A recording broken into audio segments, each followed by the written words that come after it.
on? My name is Ricky Norwood and I have just passed my driving test. Oh my gosh, I cannot believe it. I cannot believe it. I've just passed my driving test. First time, it's taken long enough. Oh my gosh, but look, I gotta say to all of you guys out there, I'm not the most natural of drivers, and being able to pass first time has got a lot to do with the driving school that you pick. I picked driveJohnson and these guys have been next level with me.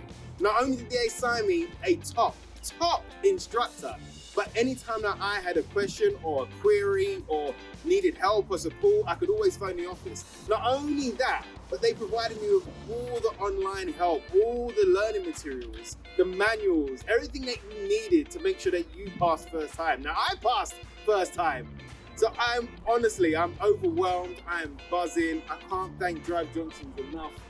I can't believe that right now I've got to start looking at cars and I've got to start looking at insurance. Not so nice, but and I can't wait to get on the damn road, let me tell ya.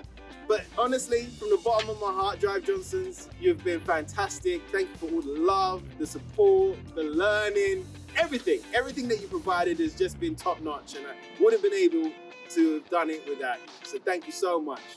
Love.